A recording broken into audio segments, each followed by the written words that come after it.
Let me start my presentation today with my grateful thanks to the Grand Rapids Area Chamber of Commerce, Mrs. Hughes and Mr. Sanchez, who were kindly enough to invite me to make this presentation. As Mrs. Hughes told you, this study was done 2003-2004. It has two parts. The first part was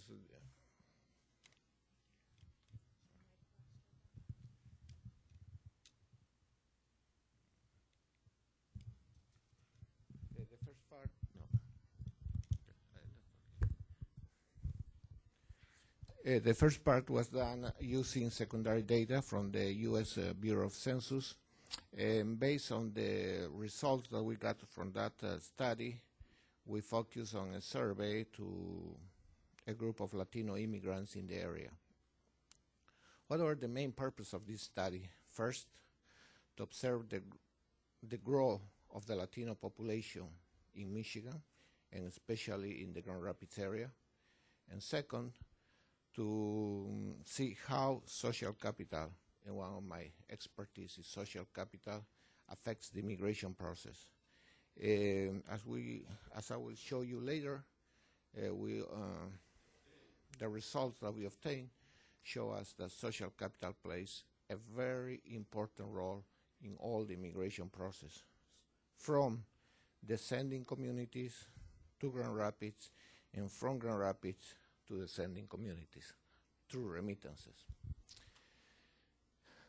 The study was made by a group of scholars, Dr. Robinson, who currently is in Spain on sabbatical, Dr. Israel Cuellar, the former director of the Julian Zamora Institute, who currently is in Texas, myself, Dr. Carlos Garcia, who is a Michigan State University Extension agent in the Holland and Grand Haven area, and Sheila Lahuz, who's a graduate student working at the Julian Zamora Research Institute. Let me start my presentation.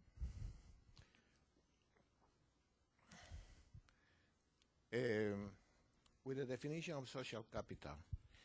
Then I will show you some statistics of the census, and then finally I will present the results from our survey. Starting 12 years ago, Dr. Robinson and myself, we began working on a concept that initially we called the effect of relationships on economic transactions. We both are economists by training. After some discussions, we observed that one of the basic principles of economics, what is that the relationship between two participants in an economic transaction do not affect the outcome of this transaction, has been challenged by this concept. We show through numerous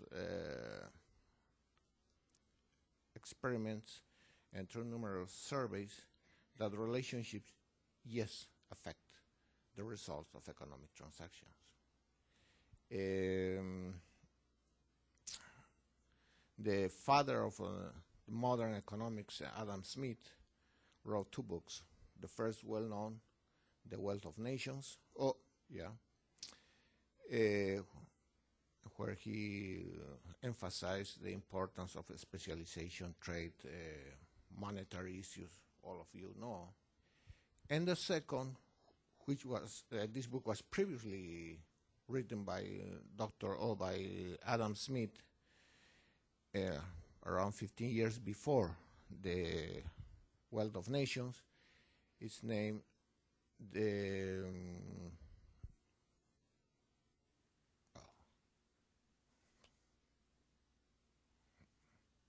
excuse me.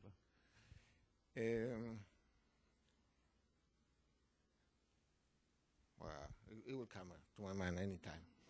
Sorry. In this first book, Adam Smith sustains that an individual prefers and tends to do transactions first with this close family, then extended family.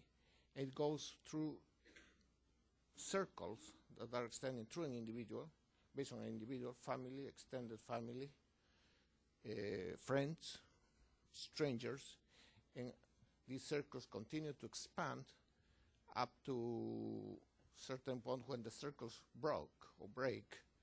It's when individuals do not transact with some type of people. What happened? In our surveys, we could observe, for example, that when you are transacting, you are making a transaction of an old used car with some of your close family, the price that you are going to ask to that family member is very low comparing to the price of the market price of the price settled at the Blue Book. The title of the book is "The Principles of Moral Sentiments." Just came out. A senile moment came. In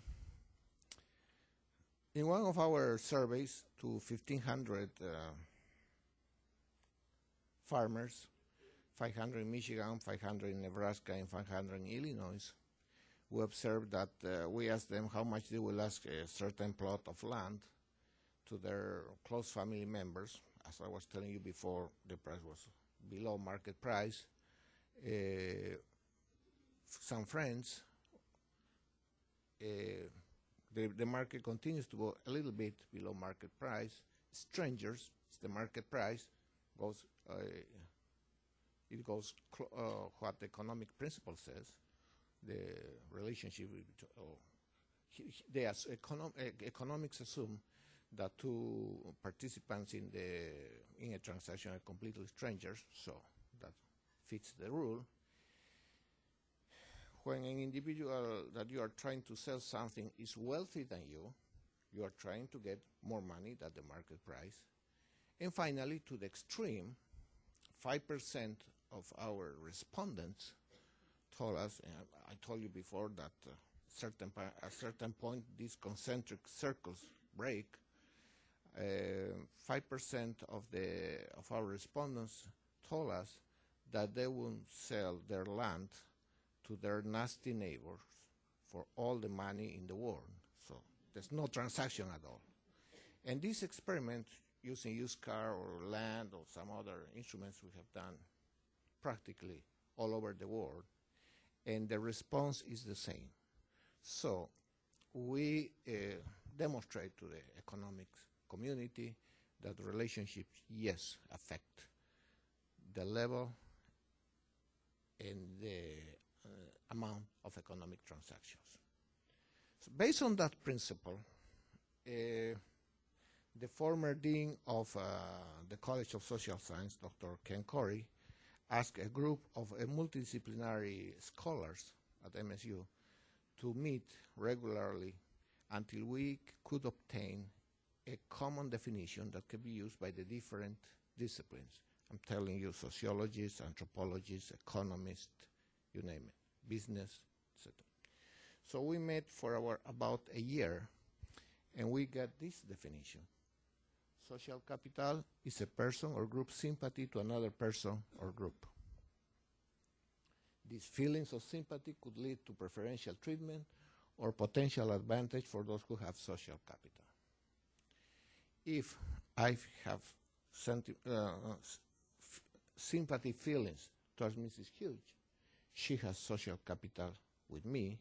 If she has social capital with me, she has access to my resources based on preferential treatment, or she could have potential advantages in this type of transactions. Okay, the difference. If you have strong sympathy feelings towards your family members, so your family members have social capital with you and they have preferential treatment.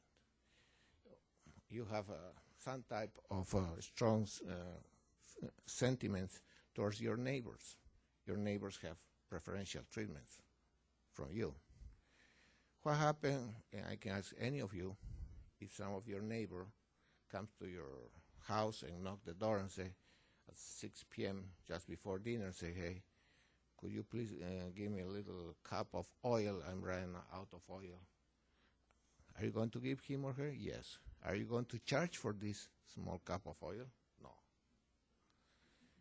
Why?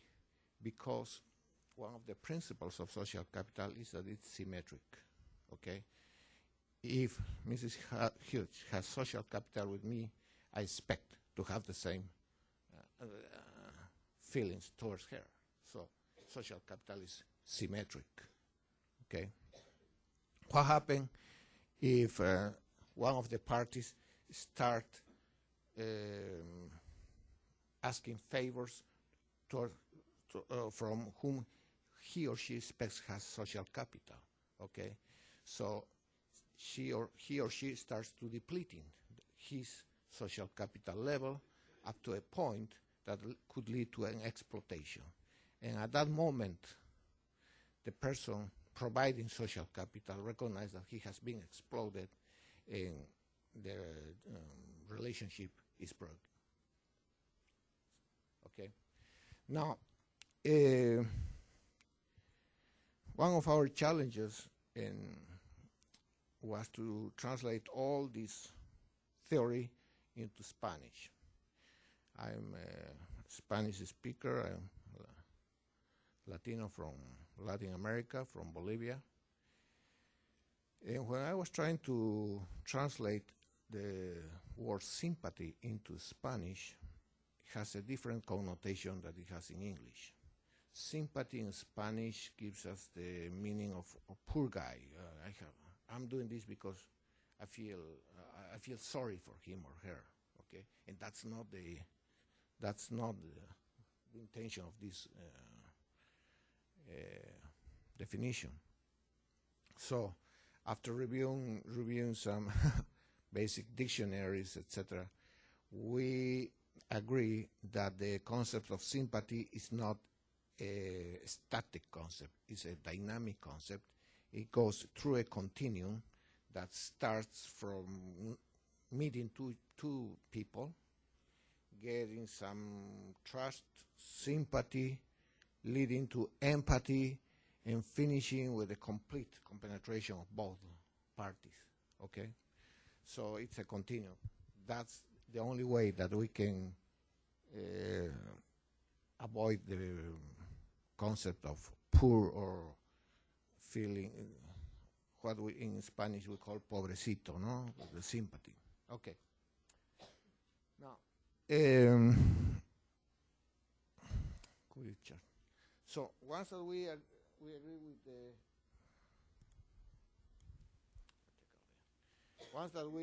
we agree with the definition, the next challenge was how is social capital created? Now, before, have you read Francis Fukuyama's book, Trust? Very nice book, very well written, very interesting for those persons interested mainly in international issues. It's a must-read book. This book was we using in some of our classes. I love the book. As I was telling you in the continuum, trust is one of the elements of social capital. But there was a big controversy between people saying trust is an element to develop social capital or trust is a result of social capital. Okay? We think that there is both. You cannot develop social capital without trust. Once that you develop social capital, the levels of trust increase. So it's a kind of self-feeding concept. The more trust you have, higher levels of social capital, higher levels of social capital develops, higher levels of trust. It keeps going. Okay, so both element and outcome of social capital. Well, based on that, we think that there are two ways to develop social capital. what we call inherent kernels of commonality and earned kernels of commonality. What are the inherent kernels of commonality? Inherent kernels of commonality are basic characteristics that persons are born with. Example, language, ethnicity, religion, place of birth, etc. These common characteristics are fixed. Even though I am already a U.S. citizen, if somebody asks me, where were you born? I have to say I was born in Potosi, Bolivia. Okay, I cannot change that.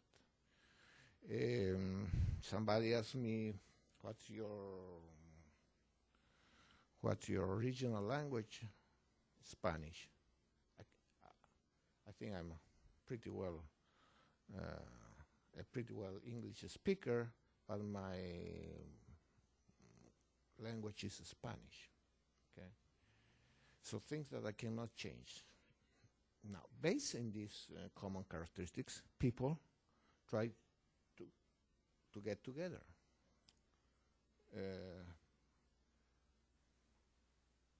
Birds of the same feathers flock together. So it's very common that Spanish speaker people get together, start speaking Spanish, or Portuguese speaking people start speaking Portuguese, or Arabic speaking people get together and start speaking Portuguese. It's common that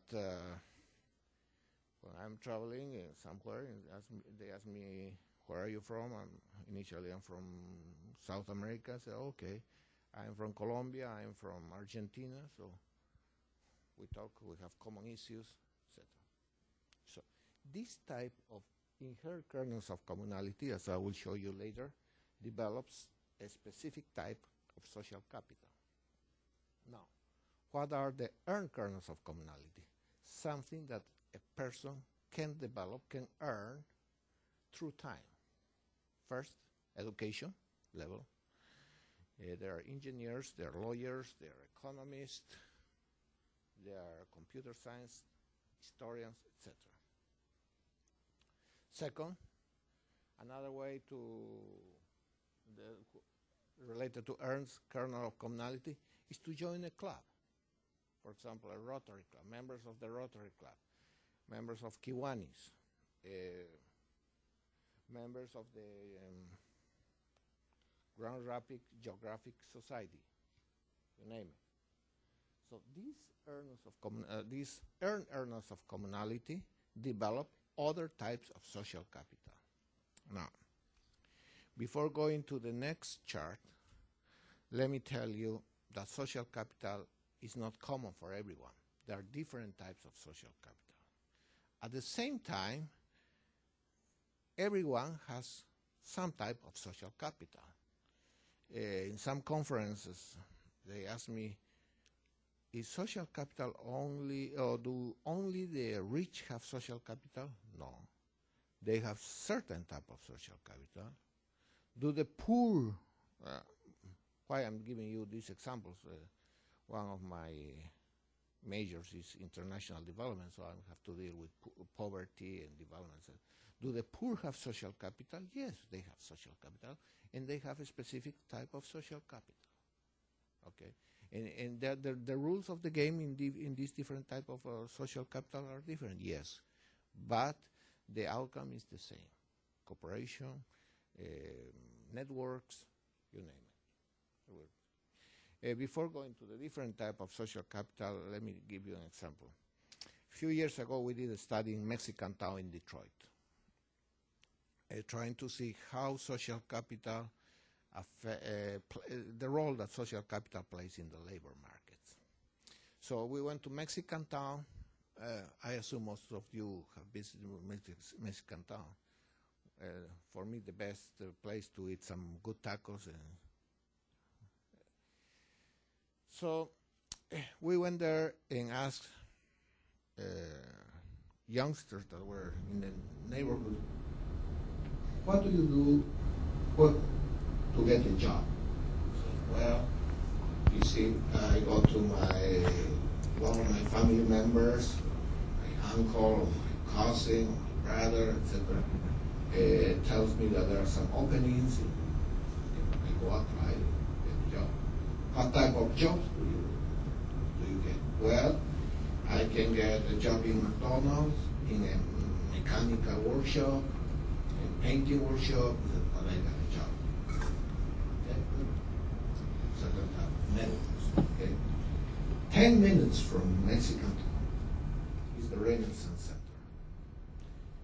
As a matter of fact, and you can observe every day, people that work downtown Detroit go to Mexican Town for lunch. So people know it. So we went to Renaissance Center before it was the headquarters of GM. And we visited a lawyer who used to have his office over there. And we asked him, hey, how do you operate to get jobs? He said, oh, I will give you a clear example. A few months ago, my son graduated from Michigan State with the engineering degree, and he came to my office and said, hey, Dad, finally I finished, here's my degree, but now I need a job. And what I did, grab the phone and make some phone calls to Chicago, to San Francisco, my friends or my colleagues that are around the country, and say, hey, I got a kid with an engineering degree, do you know some openings? You name it. After a few days, I got a call, said, send your kid to Chicago, I have a job for him or her. And that's another type of social capital. You know the difference? But it works in both cases. Now the risk is that some networks could be exclusive. So not many people have access to all type of networks. That's a risk. Okay. So let's go to the next. So type of social capital.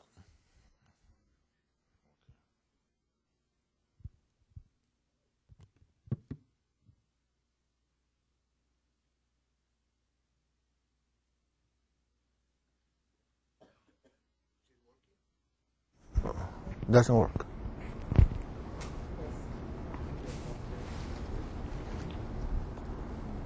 On. It's on.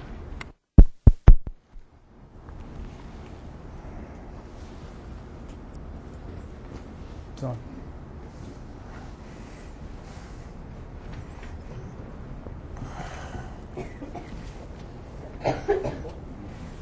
Just put this one in your pocket.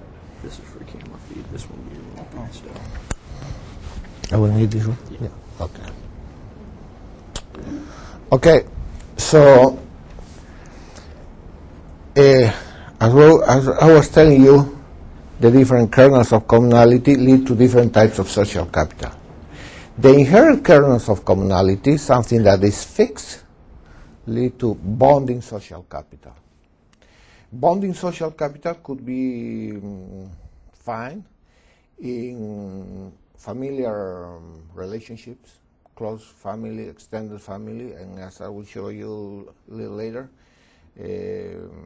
Latinos have high levels of bonding social capital because Latino families are large, are strong, have strong family values, so very close, so they use this type of social capital. Linking social capital is developed through earned kernels of communality. Once that you get a degree of in economics and you join the American Economics Association, you are going to start playing within the network of the American Economic Association, peers of the same level, same interest, same background, etc. You develop linking social capital.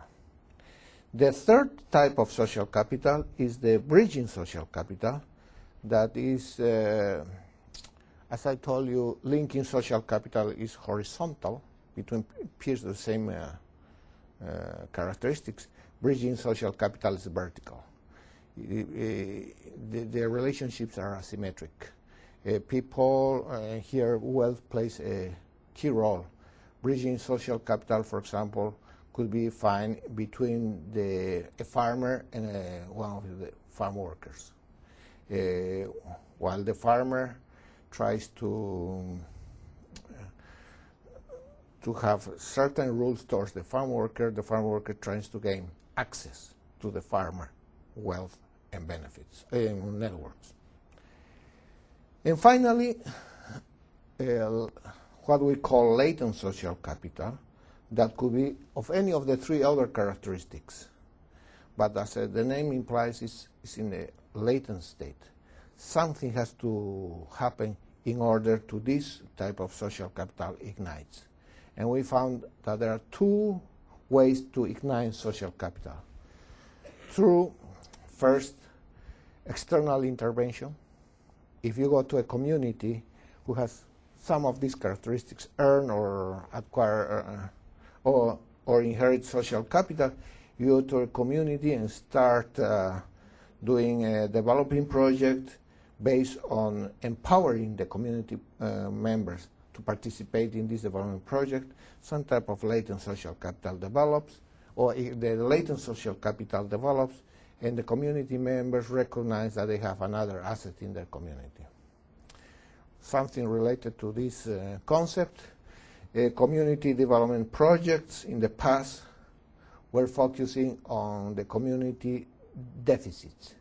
What does the community needs so we can work to improve this, or to improve this, or to solve these problems? Now, community development projects tend to focus more on community assets. What does the community asset have, or what does the community has to contribute to this project? And as you can imagine, poor communities, one of the key assets that they have is their social capital. Now, another way to ignite latent social capital is through a crisis. Could be a market crisis, could be some other type of crisis like the ones that we just have in Louisiana and Mississippi. My best example for this to ignite social capital or latent social capital was before the Louisiana problem. Could you imagine September 8 or 9, 2001, New York? New Yorkers have a lot of inherent social capital. They live in the same city, talk the same language, etc., etc. Could have a link in social capital. They have education levels. They are members of clubs, etc. But they seldom do something together. That the social capital is latent. Okay. So if you imagine New York City 2 or 3 days before the big event, and you could imagine former Mayor Giuliani going to the TV and say, "Hey, fellow New Yorkers, we are short of blood. Could you please, we need donors for our blood supply." How many people do you think will show up next day? Let's say 500. If we are a little optimistic, 1,000. We're talking New York City, okay? Nothing major happens. But what happened September 11, 2001, I was watching TV at that night, I clearly remember, I think it was Larry King Live, and Mayor Giuliani showed up at that night and said, "Hey, fellow New Yorkers, thank you very much for all the people that are trying to donate blood." They show huge lines of people trying to donate blood, okay? And says, "Well, right now we have enough blood for our needs. Even more, all the resources that we're using to collect blood could be used for other purposes at the moment." So what happened? Due to a crisis, the New Yorkers' latent social capital ignited, and everyone decided to, without any, I don't remember anyone calling any time, say, "Hey, we need blood." Everyone realized that they require blood. The same happened a couple of weeks ago, 3 weeks ago in Louisiana and Mississippi. Even more, the country. When we watch the TV, all the disaster that we're facing, Even former presidents get together, that they used to discuss a lot, get together and start working towards doing something for the people of Louisiana and Mississippi. Okay? Do you think something like that would happen without any crisis? I don't think so. But the crisis is not that latent social capital. Okay, let's go to the next chart. Okay, once that we were comfortable with the definition of social capital, we realized that if we consider social capital per se, we were trying to ride a bike only with one wheel. Something was incomplete. We need to complete the paradigm. We developed this paradigm that is social capital first. Second, networks. Networks is where social capital resides. A network could start between two people and could be extended. Okay. Mr. Sanchez and I can develop a network, and then all of you can join that network through some kernel of commonality. Okay. Institutions that could be formal or informal regulate the social capital transactions within the network. Okay. Social-emotional goods are the product of social capital. Are sentiments of recognition, concern, awards that people participating in networks have towards each other. Okay. Here at the university, for example, we are very good to provide awards.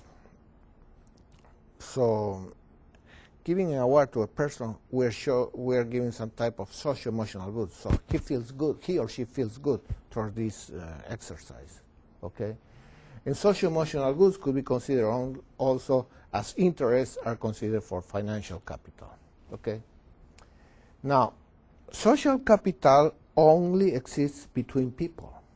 We cannot have a social capital between people and our pets, or between people in the university, or objects, or cars. We cannot have. But when we embedded an animal, or we embedded an object or organization with social-emotional goods, the value of that good changes. Okay? I will give you an example. And this is mainly for females, but all of us can do the exercise. Imagine that one of you go to a party, okay? And as a door prize, you get a very nice bouquet of roses, okay? And you figure that it's from Smith Floral, and then you figure that it costs $50, okay? You go very proud to back home and with your bouquet of roses and put on the living room or family room. Your husband or fiancé or partner on his way back home passed through Smith Flora and said, oh, I'm going to buy this bouquet of flowers for my wife to show her how much I love her, something like that. So he goes and buys exactly the same type of bouquet, Smith Flora, that costs $50, okay? And he goes back home, arrives home and says, hey, honey, I brought this for you, show you how much I love you. So the lady has in front of her two bouquets of roses. One, the one that got as a floor price, and the other one, from the same floral, with the same price, who got from her husband. Which of these floral arrangements do you think the wife would value more? The one she got as a floor price, or the one that her husband gave her? Her husband, because it's embedded with social-emotional goods. That's what it changed the value of the And finally, power, that is related to wealth and how wealth influences the transactions of social capital within networks. Okay, that's a very quick presentation of social capital theory. Usually this presentation takes us half of the semester in our class. Yeah, but it's due to time constraints, only a couple of 10 minutes around here. Okay, we will start with the second part that is related to Hispanic demographics. About 12 years ago, again, when I started working at the Julian Zamora Research Institute, I worked with Dr. Robert Aponte. We were doing some demographic studies about Latinos in the United States. At that moment, the U.S. Bureau of Census was forecasting that Latinos will become the largest minority group by the year 2005. Through our projections, we got that it was around 2002, 2003 that we will become the largest minority group. Surprise, surprise, by the year 2000, 2 years before our projections, 5 years before the U.S. Bureau of Census projections, Latinos became the largest minority group. From a total population of 281 million, Latinos represent 12.5% of the population. According to the last projections by the U.S. Bureau of the Census, right now I think we are in the 13.3, 13.5 neighborhood. Latinos at the same time were the fast-growing group with close to 58% of percent growth, while white was just growing, just grew by 3.4%. While Latinos were growing close to 3%, whites were keep going around 0.4%. So there are estimations that by the year, well, if you observe this table, minorities including Latinos, African American, American Indians, Asians, Hawaiians, and others represent closely to 40% of the U.S. population. Now, it's by the year 2020, it's not too far from now, 2020-25, minorities will become the largest group in the United States. California, Texas, Arizona, New Mexico, they're already the majority group in those states. And as I repeat, Latinos are the most important growing group. Next, please. Well, then we focus on Michigan, and we observe that Kent County, it's not county, the Grand Rapids area presented 173.7% of growth between 1990-2000. It's the largest, the country with the largest growth of Latino population, comparing to, well, second Ottawa County is the Grand Rapids area also. And you can compare with the Detroit counties of Macomb and Wayne that are around 55%. So this area presents the highest growth of Latino population. Next, please.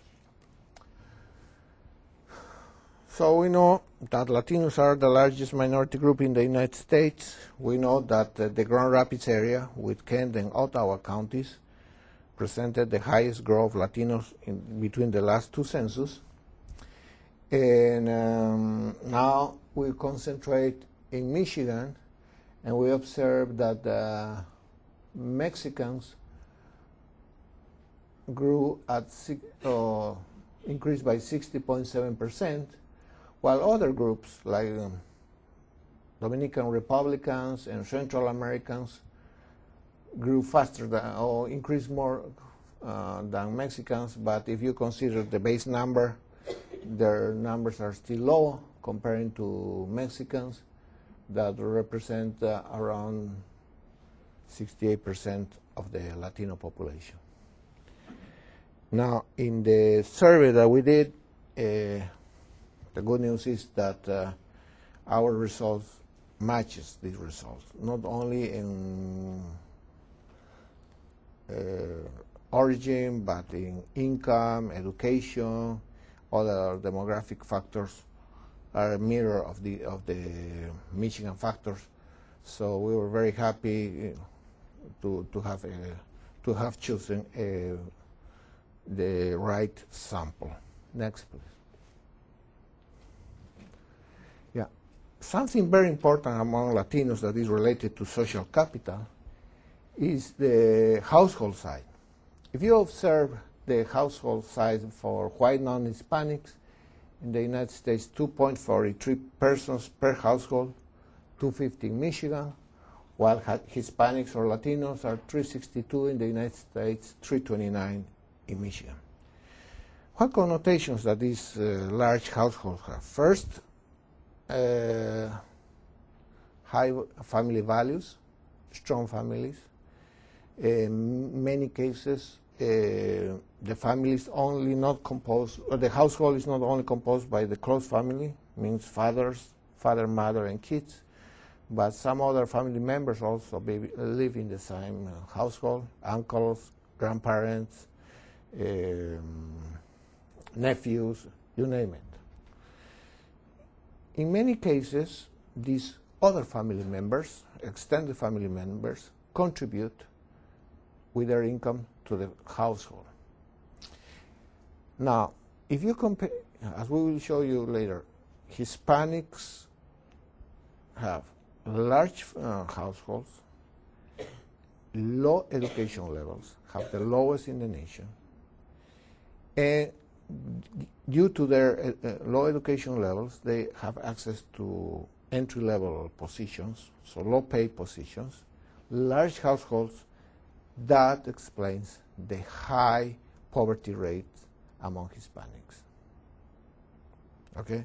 Now, things are improving, but we need to work very hard to keep improving at a faster rate than we're currently doing. Okay, next, please. Okay, here we start the third part of our study. First, I introduced the concept of social capital. Second, basic demographics. And third, demographics about Latinos in the United States, Michigan, and Grand Rapids. And third, here we start the results of our study. Why Latino immigrants moved to Grand Rapids? The most important reason, job opportunities.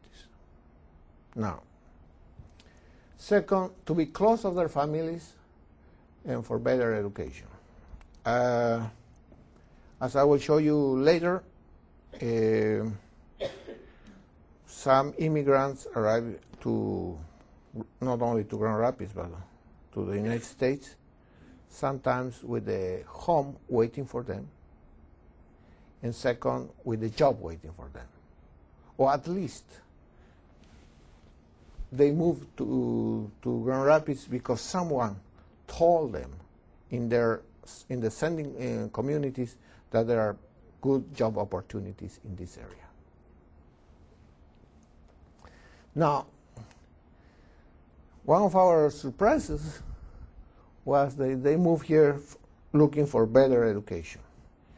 Later I will show you their satisfaction with public services, and the lowest marks got the public schools, or public schools got the lowest marks among the satisfaction with the public services. So they come here looking for better jobs, more income for their family, better education for their kids, but in many cases they got disappointed with the public education system. Okay. Now, we divide by bonding social capital to be close to the family, bonding social capital, better education, they care about their kids, family, while linking and bridging social capital, job opportunities. They have to go outside the family networks. Next, please. Who provide information about Grand Rapids? I divide in two: source, who provide information about Grand Rapids, and second, when I say willingness, we have another table that I collapse into this table that says, are you willing to provide information about Grand Rapids? Okay. So who provide information? Well, family member, 70.9% provide information. And they are willing to provide information to a family member, 40.9%. Close friend, 14%, and willing to provide information to close friend, 26.9%. Now, former classmate, co-worker, weak relationship, only 4.85%, while they're willing to provide information to this type of people, 15%. A stranger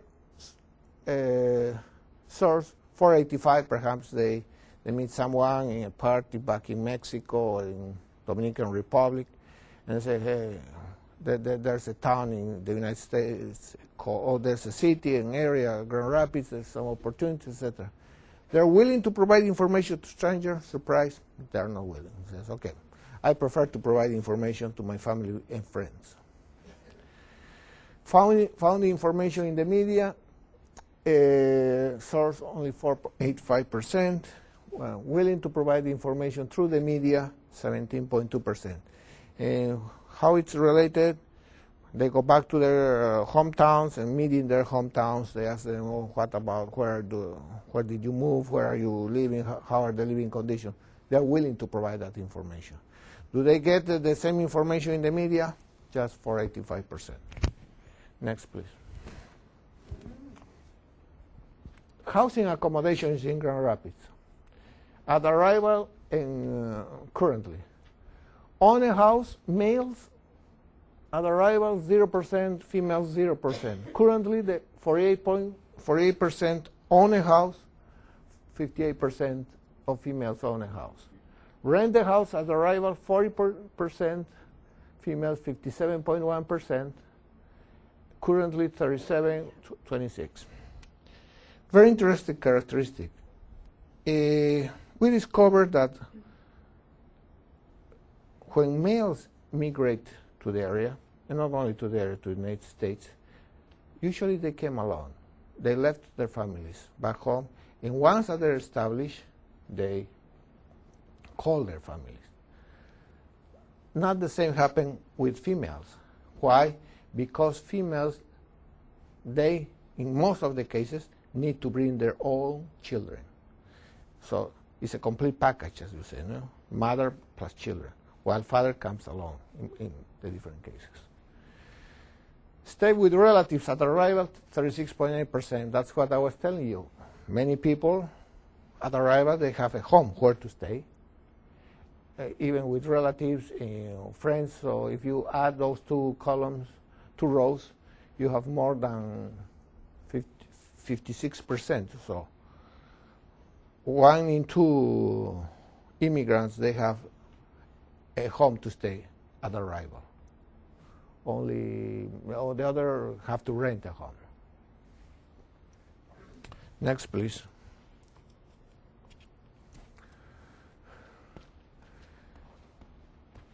I collapsed many tables in this table, but Latino immigrants live in the community. Living conditions in the community, the media respondent was 253 in a scale from 1 excellent, 5 poor. They were happy with the living conditions.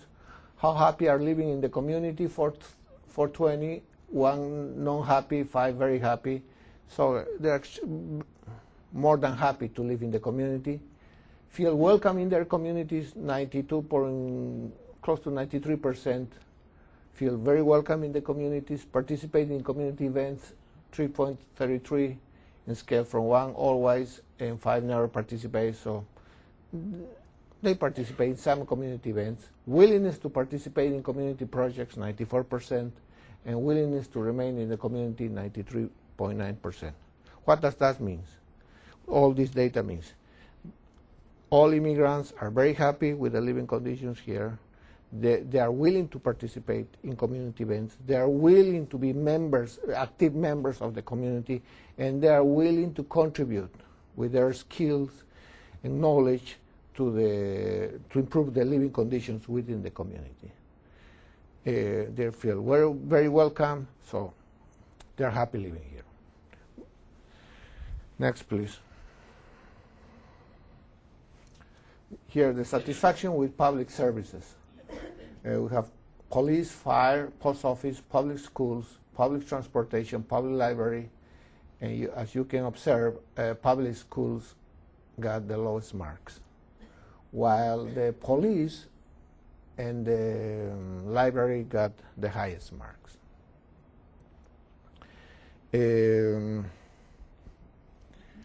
Something I'm going to discuss a little bit in the policy recommendations, something that we have to work a lot and use their willingness to participate in community events is to make a difference in the public school systems.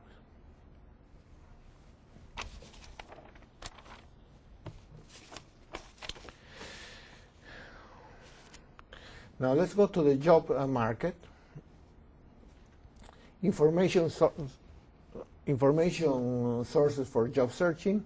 Again, family plays an important role, 38.4%, friends, and media. Okay, so again, Latinos strongly rely in their bonding social capital with their family. Next, please.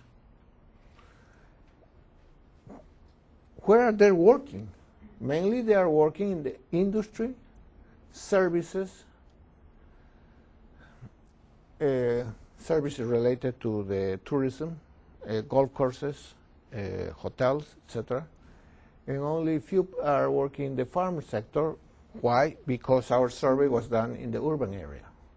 If we include the farm workers, these figures will change, but we focus in the urban areas. Next.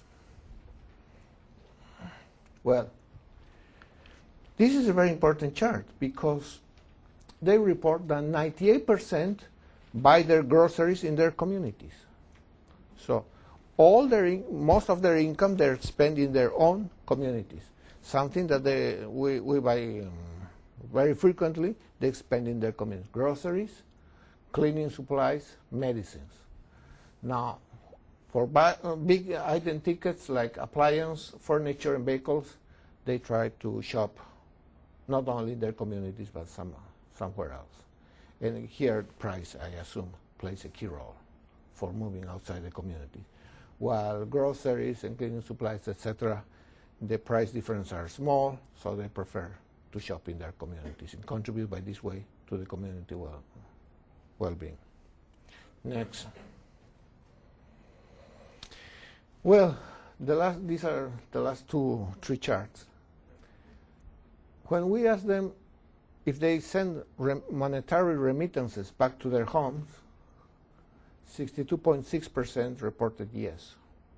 So 2 out of 3 keep sending money back to their home. Okay? Why? Because they left some family members over there, close family like spouse or kids, or the, parents. So they keep. Now next, please. And here's our big surprise. On average, a Latino immigrant send $2,000 a year back to their communities. So if we compare with the median income from the sample, it was around $22,000, $24,000. So they're sending 10% of their gross income back home. And that's a lot.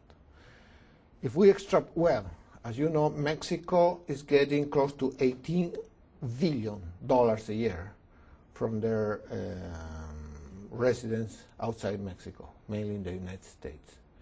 For Mexico, it's the second source of hard currency. For countries like El Salvador, it's the first source of hard currency. On average, for Latin America,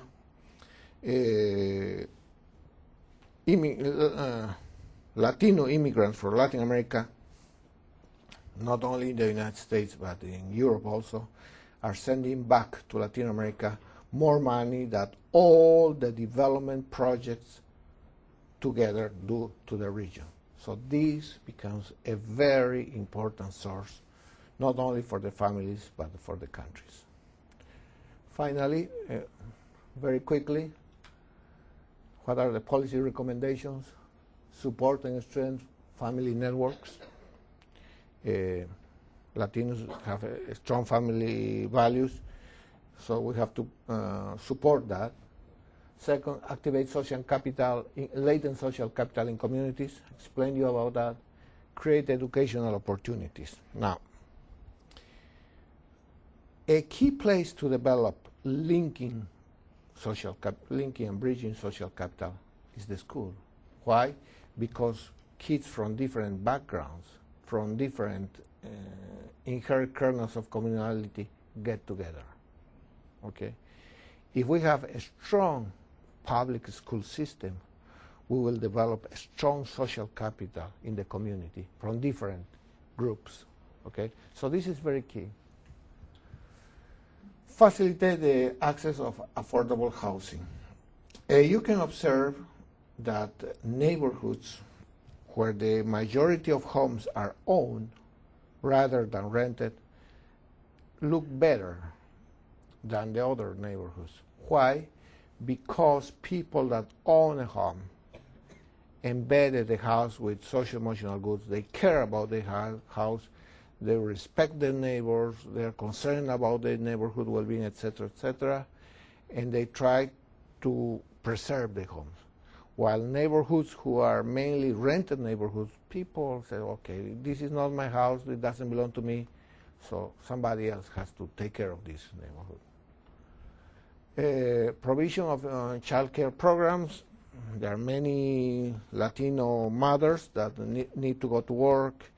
They don't have enough childcare opportunities in their community, so we need to provide, develop projects oriented to that. Promote community activities. I told you the Latino immigrants are willing to participate in community activities, so we need to promote. Promote leadership development.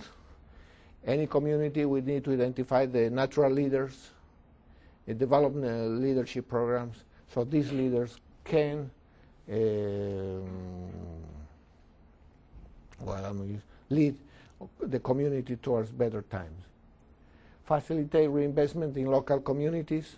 If you observe the expenditures that immigrants do in their communities, so if we facilitate even more, that they can buy the large item tickets in their own communities, that will help.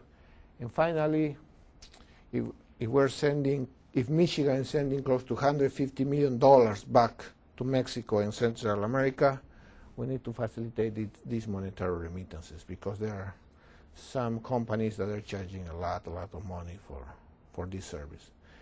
Well, to finish, let me tell you that you can observe that social capital plays a very important role through all the immigration process. Thank you.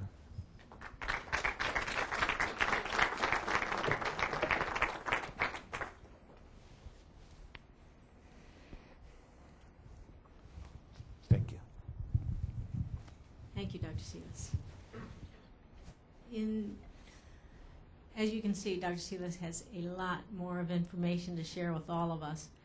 I'm going to ask Emily Aleman to get prepared to give her presentation. We'll take 2 questions for the doctor while Emily's getting ready. We'll have Emily do her presentation, and then you may ask both presenters questions. Are there 1 or 2 questions for Dr. Silas at this time? Yeah. Yes, in the back? Yes. What proportion of Latinos in Grand Rapids do you believe have come directly from Latin America? In other words, I'm under the impression, having conducted some field work in the area, that there is a significant number, though I don't know how many, that have come from the Central Valley of California. So I guess my question is, how many are directly coming from Latin America, especially Mexico? Yeah. And that may color their perception in many ways concerning their ideas vis-a-vis quality of life here, cost of living, things of that nature, and also where the remittances may be redistributed. Well, what we found that 60% of Latino immigrants here in the area come from Mexico, around 60%. The rest come from Latin America. And you're right. Most of the Mexican immigrants come first to California, Texas, and then come to Michigan. But we observed recently that there's a high percent, around 20% of mainly Mexican immigrants that are coming directly from Mexico. About 20%. Yeah. Now, regarding the remittances question, could you please ask again? Elaborate. Yeah. Well, my question concerning remittances, I guess, is also related to that, because I'm wondering if most of the Mexican immigrants may be coming from Michoacan, and if that is where there is then a regional concentration of the remittances being essentially used by the consumers now. And so thus there is maybe an unevenness throughout the country of Mexico concerning the distribution of these remittances.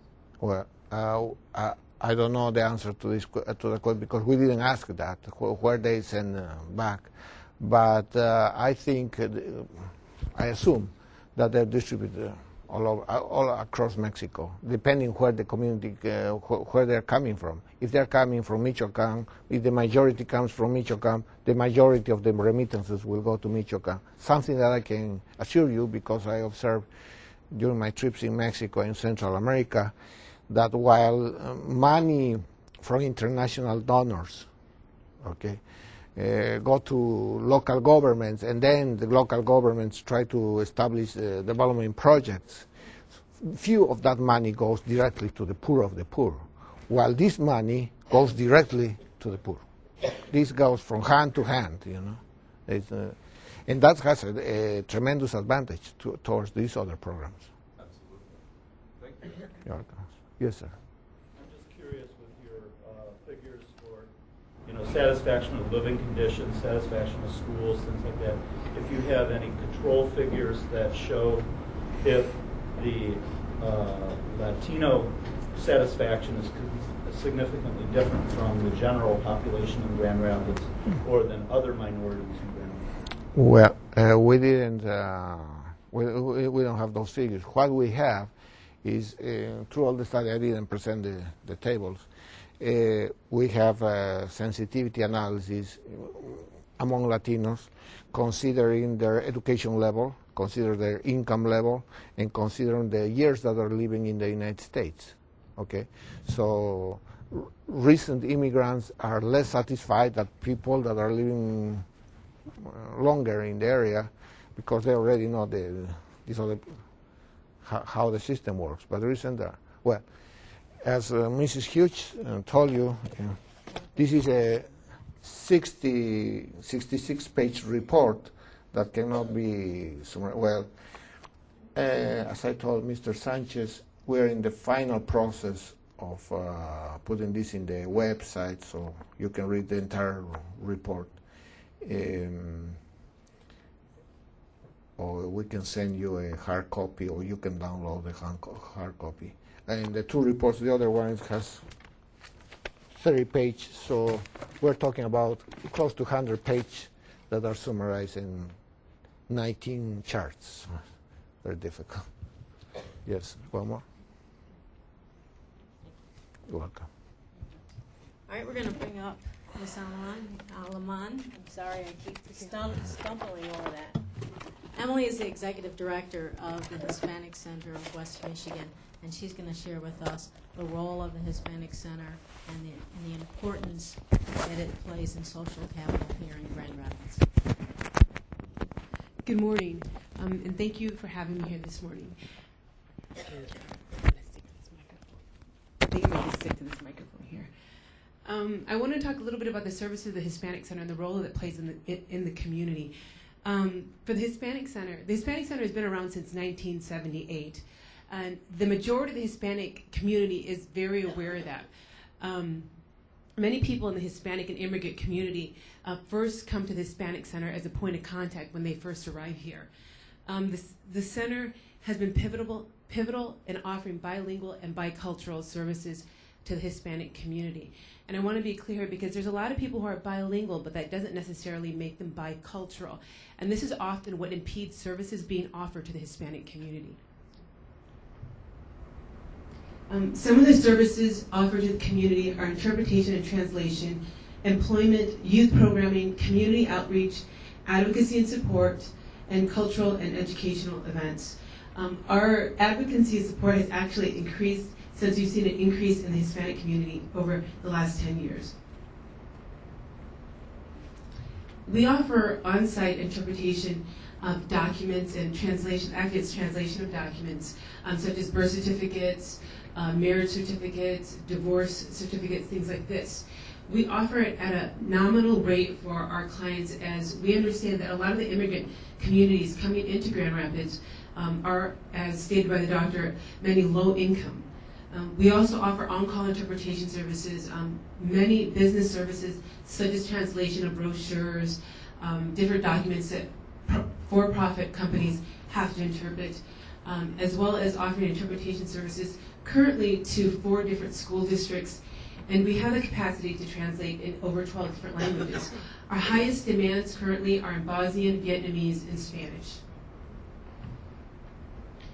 We offer a variety of different employment services, not only connecting people to open positions that are available within the community, but also helping them build their resumes, match their skills to the jobs that are open, help them do online job searches. We've had companies come into the center, and right there on the spot, they do screening, they do applications, and they do online applications as well. This has changed even over the last 2 years that I've been at the center. We've seen an increase and a demand for master's levels, bachelor's levels, professional level jobs. So I think for a long time at the center, we had a lot of demand just for manual laborers, and that is definitely changing. We have a lot of companies that approach us saying we need a master's level person who is fluent in English and in Spanish, can interpret, can translate. So we really try to match those people up to those jobs as well. Our youth program, which is one of my favorite programs, is actually called Honoring Our Youth, and actually it stands for OY in Spanish. And our philosophy with OY is making changes real today for the kids, and that's what OY stands for.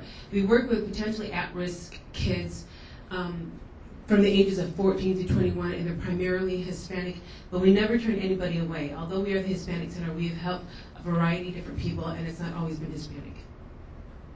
The youth program offers mentoring, tutoring, study skills training, employability skills, financial literacy, because what we noticed at the center is that when the kids would get a job, everything else would go out the window in terms of the training. They did not have a very strong concept of what was expected of them at the workplace. And it wasn't just employability skills, but it was also conflict resolution. How do you get along with a colleague and a supervisor that you don't necessarily like, but you're going to have to be there? Those sort of trainings and that sort of understanding the kids really didn't have. So we started integrating those pieces into the OY youth program.